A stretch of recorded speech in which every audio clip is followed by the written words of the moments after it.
Welcome to special analysis. నేను రమ మండువా. ఈరోజు అనాలిసిస్లో భాగంగా మనం తీసుకున్న టాపిక్ ఏంటంటే, జగన్మోహన్ రెడ్డి కోసం విజయసాయి రెడ్డి ఇల్లు ఆస్తులు అమ్ముకున్నారా? ఈ మాట అంది ఎవరో కాదు, రఘురామకృష్ణరాజే. ఆయన ప్రజెంట్ డిప్యూటీ స్పీకర్గా ఉన్నారు.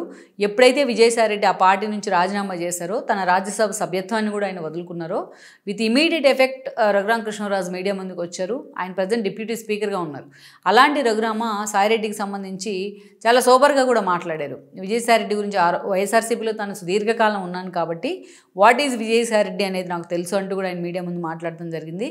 అంతేకాదు, ఆయన పార్టీ కోసం చాలా సాక్రిఫైస్ చేశారు. తన ఇల్లు, తన ఏదైతే ఇష్యూస్, తన చాలా సీరియస్గా ఆయన పార్టీలో ఇన్వాల్వ్ కావడం వల్ల జగన్మోహన్ రెడ్డి కోసం వైఎస్ఆర్సీపీని లైమ్లైట్లో పెట్టడం కోసం తన ఇల్లు, తన ఆఫీసులు కూడా విజయసాయి రెడ్డి అమ్ముకున్నారు అంటూ కూడా చాలా కీలక ప్రకటన చేశారు రఘురామకృష్ణరాజు. ఎప్పుడైతే ఆయన ఇలాంటి ప్రకటన చేశారో అప్పటి నుంచి కూడా చాలా సీరియస్గా విజయసాయి రెడ్డి మీద చర్చ జరుగుతోంది ఈ అంశానికి సంబంధించి. అయితే మనకు తెలిసిన సమాచారం కానీ, మనకున్న ఇన్ఫర్మేషన్ ప్రకారం మనం చూసినట్లయితే నిజంగానే జగన్మోహన్ రెడ్డి కోసం విజయసాయి రెడ్డి చాలా సాక్రిఫైస్ చేశారు. ఈరోజు చెప్తున్నట్టు ఏదైతే వైజాగ్లో ఎండోన్మెంట్ ల్యాండ్కి సంబంధించో, ఆయన ఫామ్ హౌస్కి సంబంధించో, జగన్మోహన్ రెడ్డి అక్రమాస్తుల కేసుల్లో ఆయన కీలక నిందితుడిగా ఉన్న విషయంలో కావచ్చో, విజయసాయి రెడ్డికి సంబంధించి అనేక విమర్శలు ఉన్నాయి. ఆ విషయంలో ఎవరు కూడా ఆయన ఆ స్థాయిలో వెల్కమ్ చేయలేరు. జగన్మోహన్ రెడ్డితో పాటు ఆయన జైలు జీవితం కూడా అనుభవించారు. వైఎస్ఆర్ హయాంలో ఆయన వైఎస్ఆర్ ఫ్యామిలీకే కాదు, వైఎస్ఆర్ పెట్టిన కొన్ని షెల్ కంపెనీస్కు, ఆయన పరిశ్రమలకు కూడా చాలా వాటికి ఆడిటర్గా వ్యవహరిస్తూ వచ్చారు. ఫలితంగా ఆయన టీటీడీ బోర్డు మెంబర్ కూడా కావడం జరిగింది వైఎస్ ముఖ్యమంత్రిగా ఉన్న సమయంలో. జగన్మోహన్ రెడ్డి ఎప్పుడైతే జగన్మోహన్ రెడ్డి ఎంపీగా వైఎస్ వారసుడుగా ఎస్టాబ్లిష్ అయ్యారో అప్పటి నుంచి కూడా జగన్మోహన్ రెడ్డి పేరుతో వచ్చిన కంపెనీస్కి అన్నిటికీ కూడా విజయసాయి రెడ్డి ఆడిటర్గా వ్యవహరించారు. సో ఆ విషయంలో మాత్రం అనేక షెల్ కంపెనీలను ఏర్పాటు చేయడం, పెట్టుబడి పెట్టిన వాళ్ళని, షెల్ కంపెనీలో పెట్టుబడి పెట్టిన వాళ్ళని అందరినీ కూడా విజయసాయి రెడ్డి థ్రెటన్ చేశారనే వార్తలు రావడం కానీ, సిబిఐ ఆ రోజు జగన్మోహన్ రెడ్డితో పాటు విజయసాయి రెడ్డి మీద కూడా ఛార్జ్షీట్ వేయడం, ఈడీ కూడా ఆయన వెంటబడటం అన్నీ తెలుసు మనకి. జగన్మోహన్ రెడ్డితో పాటు ఆయన 16 నెలలు జైల్లో కూడా ఉన్నారు. ఈ విషయంలో మాత్రం విజయసాయి రెడ్డిని ఎవరూ వెల్కమ్ చేసే అవకాశం అయితే లేదు, అది ఆయన గురించి తెలిసిన వాళ్ళకు. కానీ apart from all these, Vijayasai రెడ్డికి ఆ పార్టీలో ఒక క్యారెక్టర్ ఉంది, అది ఎవరూ కాదనలేరు. ఎందుకంటే విజయసాయి రెడ్డి గురించి తెలిసిన వాళ్ళు ఎవరైనా చెప్పే మాట ఏంటంటే, ఆయన ప్రధాన కార్యదర్శిగా పార్టీలోకి ఎంట్రీ ఇచ్చిన తర్వాత రాజ్యసభ సభ్యుడయ్యారు. ఆ రోజు మనం చూసుకుంటే మైసూర్ రెడ్డి లాంటి వాళ్ళు కూడా రాజ్యసభ రేస్లో ఉన్నారు. వీళ్ళందరినీ కాదని జగన్మోహన్ రెడ్డి ఆయనకు ఆ పదవి ఇచ్చారంటేనే వాళ్ళిద్దరూ జైల్లో ఎంత క్లోజ్ అసోసియేట్ అయ్యారు, ఎంత సన్నిహితులు అయ్యారు అనేది మనకు తెలిసి ఉంటుంది. తనకి జగన్మోహన్ రెడ్డి రాజ్యసభ పదవి ఇచ్చారు కాబట్టి, ఒక సామాన్య వ్యక్తిని తీసుకొచ్చి రాజ్యసభ ఇచ్చారు కాబట్టి, అత్యున్నత స్థానానికి పంపించారు కాబట్టి దేశంలోనే, తాను జగన్మోహన్ రెడ్డి సీఎం కావడానికి కష్టపడతాను, కృషి చేస్తాను అన్నట్టుగా విజయసాయి రెడ్డి మాట్లాడుతూ ఉండేవాళ్ళు అటు జర్నలిస్టులతో కానీ, మిగిలిన వాళ్ళతో కానీ పార్టీ ఆఫీస్లో. దాన్ని అక్కడి నుంచి మనం చూసుకున్నట్లయితే నిజంగానే విజయసాయి రెడ్డి యాక్షన్ ప్లాన్ కూడా రూపొందించారు. 14లో పార్టీ అధికారంలోకి రాకపోయినా అదే స్థాయిలో పట్టుబట్టి మరీ 2019లో పార్టీని అధికారంలోకి తీసుకొచ్చారు. అందుకోసం ఆయన చాలా ఎఫర్టే పెట్టారు. ఎప్పుడైతే జగన్ తనకు రాజ్యసభ ఇచ్చున్నారో ఆ రాజ్యసభ పదవితో ఆయన చాలా సీరియస్గా లైజనింగ్ తీసుకొచ్చుకున్నారు ఢిల్లీ స్థాయిలో. అన్ని పార్టీల ఎంపీలతోని, నేతలతోని, కేంద్ర మంత్రులతోని ఆయనకు ఒక భారీ యాక్సెస్ ఏర్పాటైంది. ఇక అన్ని మ్యాక్సిమం జాతీయ మీడియా ప్రతినిధులతో కూడా అంతే యాక్సెసిబిలిటీ తెచ్చుకున్నారు. ఎట్ ద సేమ్ టైం మనం చూస్తే టీడీపీ, బీజేపీ విభేదించడానికి, ఎన్డీఏ నుంచి వాళ్ళు ఎగ్జిట్ అవ్వడానికి టీడీపీ లాంటి పార్టీలు, విజయసాయి రెడ్డి లాంటి వాళ్ళ లైజనింగ్ చాలా హెల్ప్ అయింది కూడా. ఎప్పుడైతే ఈ రెండు పార్టీలు విడిపోయినాయో ఆ వ్యాక్యూమ్లో వచ్చి వైఎస్ఆర్సీపీని పూర్తి స్థాయిలో ఎస్టాబ్లిష్ చేయడంలో కూడా విజయసాయి రెడ్డి సక్సెస్ అయ్యారు.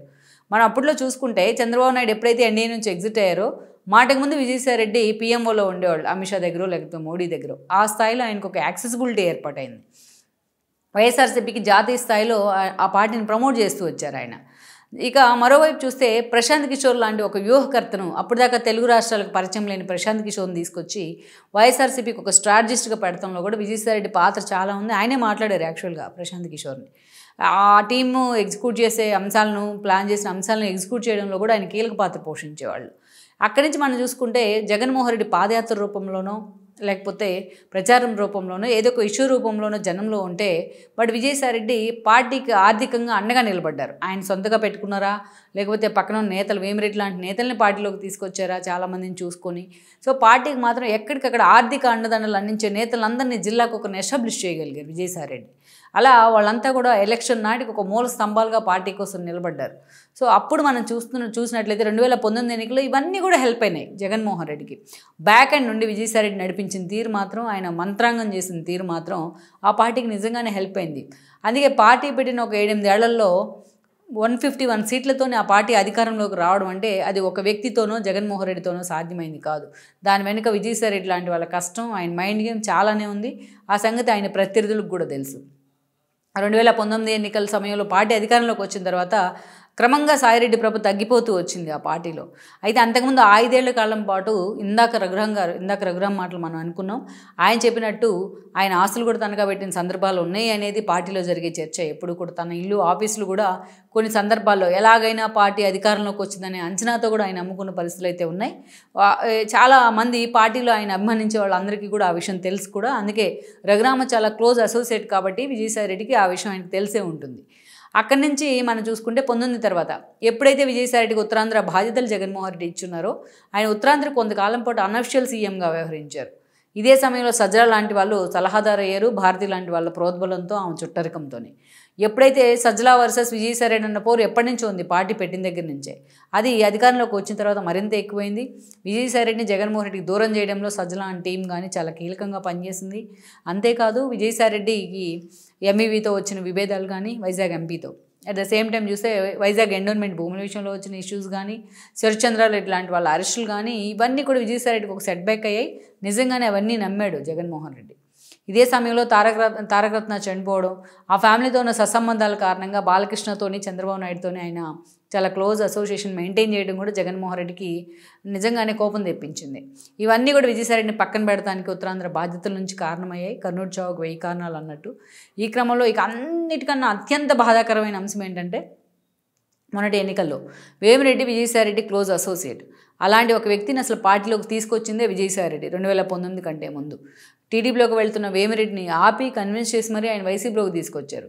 ఆయన నెల్లూరు జిల్లా మొత్తం మీద వైఎస్ఆర్సీపీకి ఆర్థికంగా పుష్కలంగా అండదండలు అందించారు. అలాంటి వేమిరెడ్డి రాజ్యసభ ఇచ్చున్నారు. ఆయన పార్టీ నుంచి వెళ్ళిపోతుంటే పాపం జగన్మోహన్ రెడ్డి విజయసాయిరెడ్డి బతిలాడినా ఆయన ఆపే ప్రయత్నం చేయాల. అదే వేమిరెడ్డి మీద ఇదే విజయసాయిరెడ్డి నిలబెట్టే ప్రయత్నం చేసి ఆయనకి నెల్లూరులో బలవంతం పెళ్లి చేశారు. పాపం ఇష్టం లేకపోయినా ఓడిపోయినారు. ఇది కూడా విజయసాయిరెడ్డి అంత ఈజీగా తీసుకోలేకపోయారు. దాని పార్టీ 11 సీట్లకే పరిమితమైన తర్వాత ఈ రోజున మళ్ళా ఉత్తరాంధ్ర ఎక్కడ బీజేపీలోకి వెళ్ళిపోతారని అంచనా అయితే ఆయనకు ఉత్తరాంధ్ర బాధలు ఇచ్చినప్పటికీ అంత ఈజీగా జగన్మోహన్ రెడ్డిని సాయిరెడ్డి నమ్మే సిచ్యువేషన్ అయితే లేదు. నిజంగానే జగన్మోహన్ రెడ్డి కోసం ఆయన ఫుల్ టైమర్గా పనిచేశారు. ద బెస్ట్ లైజనర్గా ఢిల్లీ స్థాయిలో చక్రం తిప్పారు వైఎస్ఆర్సీపీలో. ఉత్తరాంధ్ర బాధలు ఇచ్చిన అదే స్థాయిలో తన అపోనెంట్స్ని టార్గెట్ చేయడంలో కూడా ఎప్పుడు లైమ్లైట్లో ఉన్నారు.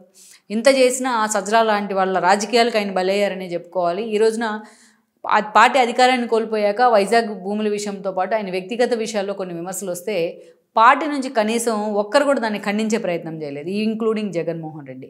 ఇది విజయసాయిరెడ్డి తీసుకోలేకపోయారు. పర్సనల్గా సజ్జల లాంటి టీమ్స్ తన మీద సోషల్ మీడియా వేదికగా దుష్ప్రచారం చేయడాన్ని కూడా ఆయన డైజెస్ట్ చేసుకోలేకపోయారు. సో ఇలాంటి పరిస్థితుల్లో ఈ రోజున తన ఇష్యూస్ అన్నీ పక్కన పెట్టి పార్టీ నుంచి ఎగ్జిస్ట్ అయ్యారు. సో దీంట్లో మనం ఇందాక రఘురామ అన్నట్టు సాయిరెడ్డి వైఎస్ఆర్సీపీ కోసం, జగన్మోహన్ రెడ్డి కోసం, ఆ పార్టీని అధికారంలోకి తీసుకురావడం కోసం ఎలాగైతే జగన్మోహన్ రెడ్డి ఆడిటర్గా షెల్ కంపెనీలకు పెట్టుబడులకు పనిచేశారో అంతకంటే ఎక్కువగానే తన ఆస్తులు అమ్ముకున్నారు అనేది ఆ పార్టీలో ఇప్పటికీ నడుస్తున్న చర్చ. మరి ఈ విషయంలో కూడా ఎక్కడ విజయసాయిరెడ్డి బయటపెట్టే ప్రయత్నం చేస్తారా, లేకపోతే వైఎస్ఆర్సీపీ నుంచి ఏదైనా రిటార్ట్ వస్తే ఆ స్థాయిలో ఆయన మళ్ళా ఫైర్ అయ్యే అవకాశం ఉంటుందా అన్నది కూడా మనం చూడాల్సి ఉంది. ఈ వీడియో మీకు నచ్చినట్లయితే please share, like and subscribe.